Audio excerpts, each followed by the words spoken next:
स्वागत है आप सभी का रोमल शाह हॉरर वाईटी चैनल पर। दोस्तों, आज मैं जिम कॉर्बेट की कुछ ऐसी पैरानॉर्मल सच्ची घटनाएं सुनाने वाली हूं जो उन्होंने बाकायदा अपनी किताबों में वेल डॉक्यूमेंट किए हैं। जिम कॉर्बेट के बारे में जिन्हें नहीं पता तो मैं बता दूं कि जो फेमस टाइगर रिज़र्व है जिम कॉर्बेट नेशनल पार्क, जिसके बारे में बहुत सारे लोग जानते हैं, सफारी के लिए भी जाते हैं, उस जिम कॉर्बेट नेशनल पार्क का नामकरण इन्हीं जिम कॉर्बेट के नाम पर पड़ा है। जिम कॉर्बेट एक बहुत बड़े फेमस शिकारी थे जिन्होंने कई सारे मैन ईटर टाइगर्स का अपने हाथों से शिकार किया है। उनकी कई सारी किताबें हैं जिनमें उन्होंने कुछ ऐसी पैरानॉर्मल रहस्यमयी घटनाओं का जिक्र किया है जिसके बारे में लोग पढ़ के अक्सर चौंकते हैं। जिम कॉर्बेट खुद ये मानते थे कि कुछ ऐसी घटनाएं हमारे पृथ्वी पर होती हैं जिनका कोई भी एक्सप्लेनेशन नहीं होता। खुद जिम कॉर्बेट कई सारी कहानियों को छुपा गए क्योंकि उनका ये मानना था कि ये कहानियाँ कुछ ऐसी रहस्यमयी कहानियाँ हैं जिसके बारे में अगर लोगों को पता चलेगा तो उस इलाके के लोग डरेंगे या वहाँ पे कहा सुनी हो के बहुत सारी अफवाहें उड़ने लगेंगी और बेमतलब में अंधविश्वास फैलेगा। लेकिन कुछ कहानियाँ जो उनको लगी कि सही हैं, ये शेयर कर दी गई हैं उनकी किताबों में। तो आइए शुरू करती हूँ कुछ ऐसी कहानियाँ। तो पहली कहानी अब मैं शुरू करती हूँ। कुछ ऐसी अनकही और डरावनी कहानियाँ हमारे सामने आती हैं जो इतिहास के पन्नों में दफन होकर रह गईं, लेकिन जो उन्हें पढ़ते हैं उनके सामने वो कहानियाँ प्रकाशित हो जाती हैं, उजागर हो जाती हैं। आज मैं बात करने वाली हूँ ऐसे शख्स की जिसका नाम सुनते ही हमारे जहन में एक बहादुर शिकारी और निडर बाघ स्लेयर की तस्वीर उभरती है। मैं बात कर रही हूँ जिम कॉर्बेट की। लेकिन क्या आप जानते हैं कि इस निडर शिकारी ने जिन खूंखार बाघों और तेंदुओं का शिकार किया उनमें से कुछ सिर्फ जानवर नहीं थे। कॉर्बेट खुद मानते थे कि कुछ ऐसी शक्तियाँ भी हैं जिन्हें हम पैरानॉर्मल या अलौकिक कह सकते हैं। आज की कहानी उन्हीं की ज़ुबानी उनके अपने अनुभव पर आधारित है। ये कहानी है काली झाड़ी का शिकारी की। साल था 1929। उत्तराखंड के घने जंगलों में चंपावत जिले के पास एक रहस्यमयी मौतों का सिलसिला शुरू हुआ।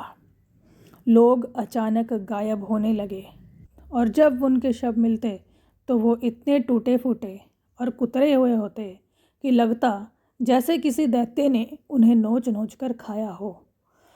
स्थानीय लोगों में दहशत फैल गई। सबकी ज़ुबान पर एक ही नाम था, the black Bush man eater. लेकिन हैरानी की बात यह थी कि पंजों के निशान या कोई अन्य सबूत किसी जानवर का इशारा नहीं करती थी। गांव वालों का मानना था कि ये कोई भूत या जंगली आत्मा है जो इंसानों का शिकार कर रही है। जिम कॉर्बेट को इस मामले की जांच के लिए बुलाया गया।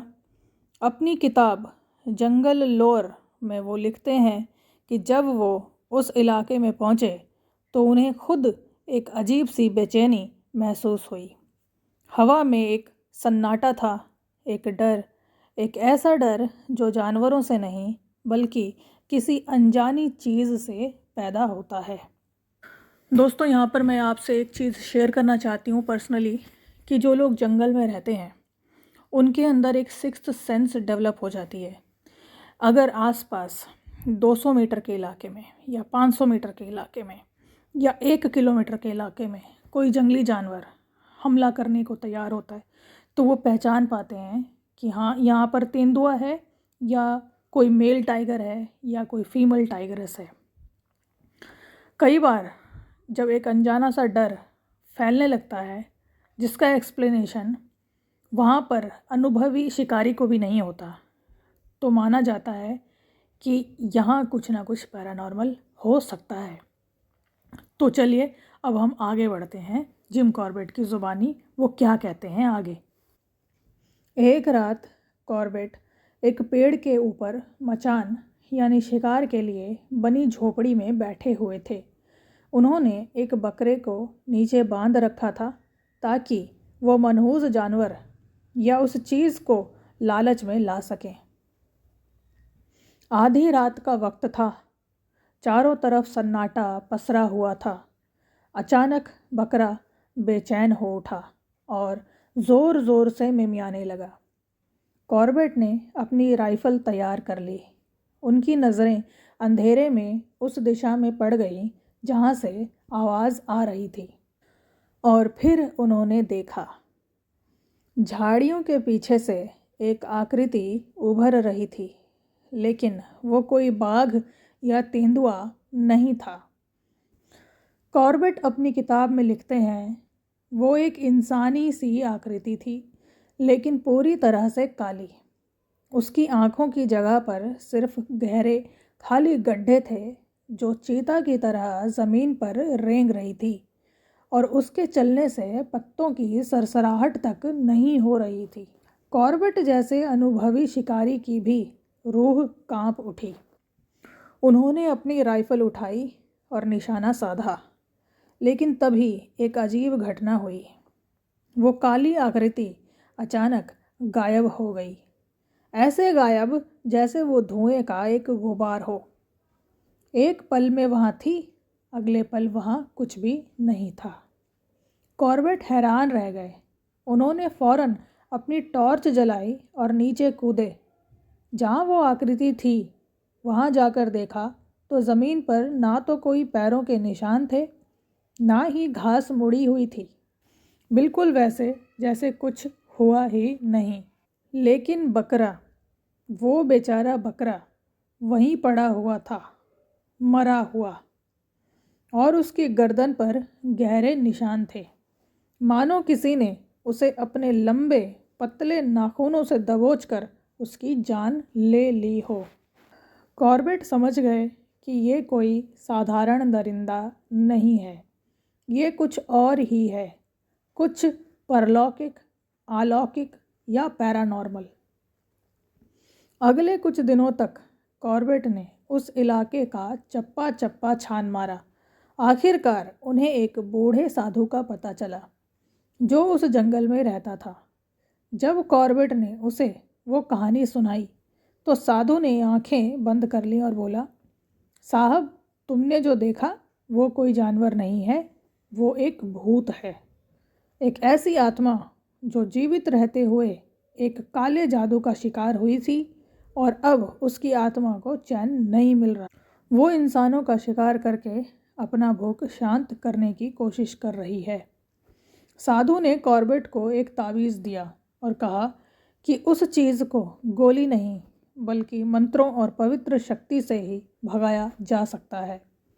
कहा जाता है कि कॉर्बेट ने उस साधु की मदद से एक पूजा का आयोजन भी किया और उस काली झाड़ी के शिकारी की आत्मा को मुक्ति भी दिलाई। उसके बाद वहाँ मौतों का सिलसिला थम गया। तो दोस्तों, ये कहानी थी जिम कॉर्बेट के सबसे डरावने और रहस्यमयी अनुभवों में से एक। ये वो कहानी है जो साबित करती है कि जिम कॉर्बेट जैसा निडर शिकारी भी उन चीज़ों के सामने हार गया जिसे हम विज्ञान से नहीं समझ सकते। तो आपको क्या लगता है कि क्या वो कोई भूत था या फिर ये सिर्फ एक कल्पना थी? ये तो शायद जिम कॉर्बेट ही बता पाते। और ये कहानी आज भी उन इलाकों में सुनाई जाती है और सुनने वालों की आज भी रूह कंपा देती है। तो पहली कहानी बहुत ब्रीफ में मैंने आपको सुनाई और यहीं ख़त्म होती है। अब मैं बढ़ती हूँ दूसरी कहानी जो जिम कॉर्बेट के साथ खुद घटी थी, और ये बहुत ही अच्छी तरीके से वेल डॉक्यूमेंटेड है। तो शुरू करते हैं। ये कहानी है एक ऐसी रहस्यमयी शक्ति के बारे में जिसका सामना खुद कॉर्बेट ने एक अंग्रेज़ी नर्स के साथ मिलकर किया। ये घटना है नैनीताल के पास मोहन में स्थित एक नर्सिंग होम की। ये कहानी कॉर्बेट ने अपनी किताब जंगल लॉर में खुद लिखी है। तो तैयार हो जाइए एक ऐसी कहानी सुनने के लिए जो साबित करती है कि कुछ चीज़ें इंसान की समझ से परे हैं। तो चलिए शुरू करते हैं। जिम कॉर्बेट उस समय मोहन के एक छोटे से नर्सिंग होम में ठहरे हुए थे। ये होम एक पहाड़ी की चोटी पर एक बहुत पुराने और सुनसान बंगले में बना हुआ था। उस समय वहाँ एक अंग्रेज़ी नर्स मरीज़ों की देखभाल करती थी। उसका नाम था मिसेस ओपनहाइमर। एक रात कॉर्बेट अपने कमरे में अचानक जाग गए। उन्हें लगा जैसे कोई उन्हें देख रहा है। उन्होंने आंखें खोली तो देखा कि एक सफ़ेद कपड़े में लिपटी हुई एक बूढ़ी औरत उनके बिस्तर के पास खड़ी है। उसके लंबे सफ़ेद बाल थे और उसकी आंखें एकदम काली और डरावनी थीं। वो चुपचाप बिना किसी आवाज़ के सिर्फ उन्हें घूर रही थी। कॉर्बेट ने फौरन अपनी टॉर्च जलाई और उस तरफ ताका, लेकिन वहाँ कोई नहीं था। दरवाज़ा बंद था और कमरा एकदम खाली। कॉर्बेट ने सोचा शायद ये कोई सपना था या उनकी नींद में कोई भ्रम हुआ होगा। लेकिन अगली सुबह जब वो नाश्ते के लिए बैठे तो मिसेस ओपनहाइमर का चेहरा बहुत ही उदास और थका हुआ लग रहा था। जिम कॉर्बेट के पूछने पर उन्होंने बताया, मिस्टर कॉर्बेट, मैं आज रात सो नहीं पाई। एक बूढ़ी औरत, एक डायन, पूरी रात मेरे कमरे में घूमती रही। नर्स के मुंह से ये बात सुनकर कॉर्बेट की रूह कांप उठी। उन्होंने नर्स से उस बूढ़ी औरत का विवरण पूछा और हैरानी की बात, नर्स ने जो बताया वो बिल्कुल वही था जो कॉर्बेट ने खुद देखा था। सफ़ेद कपड़े, लंबे बाल और खाली डरावनी आंखें। अब दोनों को यकीन हो गया कि ये कोई भ्रम नहीं बल्कि सच है। इस पुराने बंगले में कुछ तो गड़बड़ है। उस रात दोनों ने फैसला किया कि वो इस रहस्य का पता लगाएंगे। वो दोनों एक ही कमरे में रुके। आधी रात के करीब अचानक कमरे का तापमान गिरने लगा और अजीब सी ठंडी हवा का झोंका महसूस हुआ और फिर वो फिर से आ गई। वो बूढ़ी औरत, वही डरावनी आकृति, दरवाजे के अंदर आई और कमरे के बीचों बीच खड़ी हो गई। वो किसी की तरफ देखे बिना खाली आंखों से सामने की दीवार की ओर देख रही थी। कॉर्बेट एक अनुभवी शिकारी थे। उन्होंने अपनी राइफल उठाई और आवाज़ दी, कौन हो तुम? यहाँ क्या चाहिए? लेकिन उस आकृति ने कोई जवाब नहीं दिया। वो बस वहीं खड़ी रही, मानो किसी का इंतज़ार कर रही हो। तभी नर्स ने हिम्मत जुटाई और ज़ोर से चिल्लाई, यहाँ से चली जाओ, हमें परेशान मत करो। ये सुनते ही वो बूढ़ी औरत ने धीरे धीरे सिर घुमाया और अपनी खाली आंखें उन दोनों पर गड़ा दीं। एक पल के लिए तो लगा जैसे वो उन पर झपट पड़ेगी, लेकिन अगले ही पल वो आकृति धुंधली पड़ने लगी और फिर हवा में विलीन हो गई, जैसे कोई धुआं उड़ गया हो। कमरे में फिर से सामान्य तापमान आ गया, लेकिन उस रात के बाद ना तो कॉर्बेट ने और ना ही नर्स ने उस डायन को फिर कभी वहाँ देखा। ऐसा लगा जैसे उनके सामने आकर खड़े होने और साहस दिखाने से उस रहस्यमयी शक्ति का प्रभाव टूट गया हो। कॉर्बेट ने बाद में पता लगाया कि शायद वो बूढ़ी औरत उस बंगले की पहली मालकिन की आत्मा थी, जो अपनी मृत्यु के बाद भी वहीं भटक रही थी। तो दोस्तों, ये कहानी हमें सिखाती है कि कभी कभी डर का सामना करने से भी हम उस पर जीत पा सकते हैं, चाहे वो डर एक खूंखार बाघ का हो या फिर एक अदृश्य आत्मा का।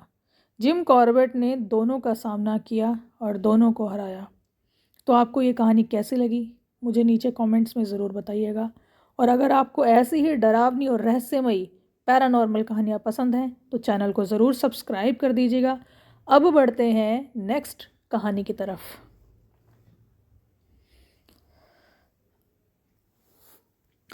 दोस्तों, जब हम जिम कॉर्बेट की बात कर ही रहे हैं, उनसे जुड़ी हुई परलौकिक पैरानॉर्मल कहानियों का जिक्र कर ही रहे हैं, तो मैं यहाँ पर एक और कहानी सुनाना चाहती हूँ जो कि एक हॉरर घटना से कम नहीं है। ये कहानी है एक ऐसी मनहूस बाघिन की, एक टाइग्रेस की, जिसने इतिहास में सबसे ज़्यादा डॉक्यूमेंटेड 430 से भी अधिक इंसानों का शिकार किया था।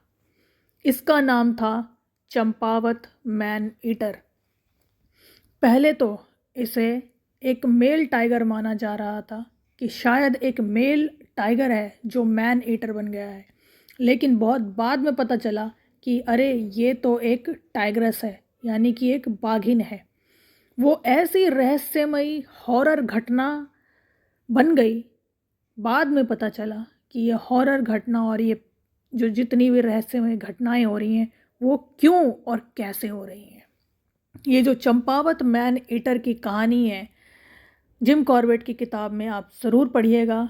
ये एक हैरान परेशान कर देने वाली कहानी है जिसका रहस्य धीरे धीरे करके बाद में जाकर, बहुत बाद में जाके खुलता है।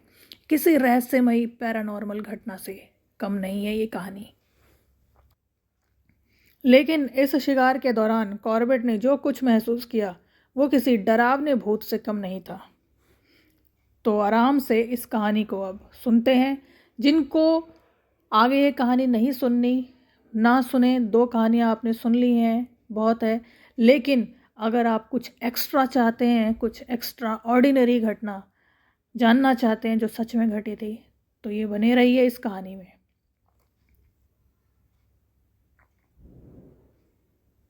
साल था 1907। नेपाल और कुमाऊं के बॉर्डर पर चंपावत का एक इलाका एक खूंखार बाघिन के आतंक से कांप रहा था। इस बाघिन ने सैकड़ों लोगों की जान ले ली थी।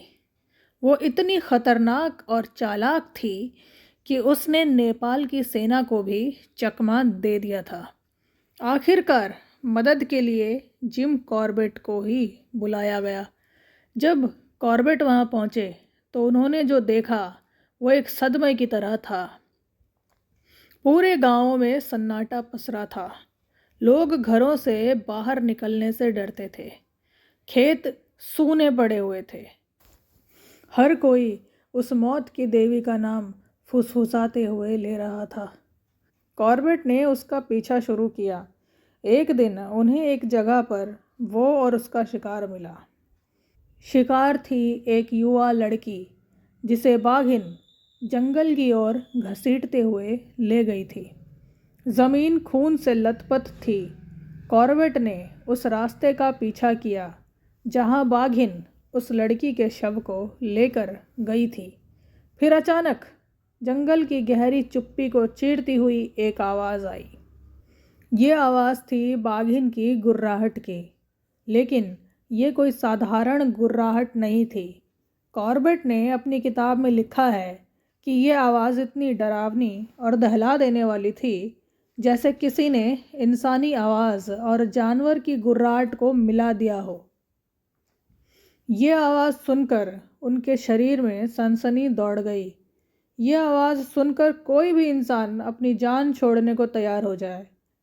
कॉर्बेट ने अपनी राइफल तैयार की। उनकी नज़रें घनी झाड़ियों में थीं जहाँ से आवाज़ आ रही थी।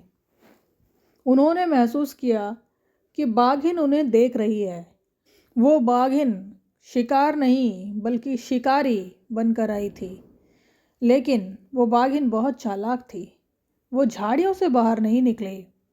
कॉर्बेट को उस दिन सफलता नहीं मिली। कई दिनों तक ये सिलसिला चलता रहा। कॉर्बेट उसका पीछा करते और वो उन्हें चकमा दे ही जाती। गांव वाले कहने लगे कि ये कोई साधारण बाघिन नहीं है, बल्कि एक डायन है जो इंसानों का रूप लेकर भी आती है। आखिरकार वो दिन आया जब कॉर्बेट को एक गांव में खबर मिली कि बाघिन ने एक औरत पर हमला किया है और उसे घसीट कर ले गई है। कॉर्बेट तेज़ी से उस जगह पर पहुंचे। इस बार बाघिन ने शिकार को जंगल के बजाय एक पहाड़ी नाले के किनारे घसीटा था, जहां घास कम थी और दृश्य साफ था। कॉर्बेट ने सावधानी से चलते हुए नाले के किनारे का चक्कर लगाया और तभी सामने से एक भयानक दृश्य दिखाई दिया। बाघिन, जो अपने शिकार के साथ खेल रही थी, अचानक खड़ी हो गई। उसने कॉर्बेट को देख लिया था। दोनों की नज़रें मिलीं। कॉर्बेट लिखते हैं कि उसकी आंखों में कोई डर नहीं, बल्कि एक गहरी शैतानी चमक थी। वो सीधे उन पर हमला करने के लिए तैयार हो रही थी। यह वो पल था जिसका कॉर्बेट को इंतज़ार था। उन्होंने अपनी राइफल उठाई और उसके सिर पर निशाना साधा। .275 बोर की राइफल से निकली गोली सीधी बाघिन के सिर में जा लगी। वो वहीं ढेर हो गई। जब कॉर्बेट ने उसके शव का निरीक्षण किया तो पाया कि उसके दांत ऊपरी जबड़े से टूटे हुए थे, शायद किसी हादसे में। यही चोट उसे एक सफल शिकारी से एक खूंखार मानव भक्षी मैन ईटर में बदल गई थी। जिम कॉर्बेट लिखते हैं कि ये एक दुखद घटना भी थी टाइग्रेस के लिए, क्योंकि वो मजबूर हो गई थी मैन ईटर बनने को। तो दोस्तों, इस कहानी का अंत हुआ एक खतरनाक दरिंदे के अंत के साथ। और ये सब कुछ पढ़कर उस नरभक्षी मैन ईटर खूंखार टाइग्रेस पर बहुत दया भी आती है। लेकिन ये कहानी हमें याद दिलाती है कि असली डर कभी कभी भूत प्रेत से नहीं, बल्कि इंसान की गलतियों और प्रकृति के क्रोध से पैदा हुई ऐसी त्रासदियों से भी होता है। और जिम कॉर्बेट जैसे लोग भी होते हैं जो इन त्रासदियों का अंत भी करते हैं, इन त्रासदियों के पीछे के कारण का पता भी लगाते हैं। कभी मौका पड़े तो जिम कॉर्बेट की किताबों को पढ़ के ज़रूर देखिएगा। आपको जंगल से रिलेटेड और जो वन गुजर होते हैं उनके जीवन से रिलेटेड ऐसी रोचक कहानियाँ जानने को मिलेंगी जो आपके जीवन में बहुत रोमांच ऐड कर सकती हैं। अगर आपको ये कहानी पसंद आई है और अभी तक लाइक नहीं किया तो ज़रूर लाइक कर दीजिए। चैनल को सब्सक्राइब नहीं करा तो रोमल शाह हॉरर वाईटी को ज़रूर सब्सक्राइब कर दीजिए। और जिम कॉर्बेट की और भी कई सारी कहानियाँ हैं और इसी तरह की रियल पैरानॉर्मल इंसिडेंसेस पर कई सारे शिकारियों के अपने अनुभव हैं जो उन्होंने अपनी अपनी किताबों में बाकायदा डॉक्यूमेंट किए हैं। अगर आप मुझसे कहोगे कमेंट में तो मैं भी वो कहानियाँ आपको सुनाऊंगी। तो फिलहाल के लिए मुझे इजाज़त दीजिए। जय माता की।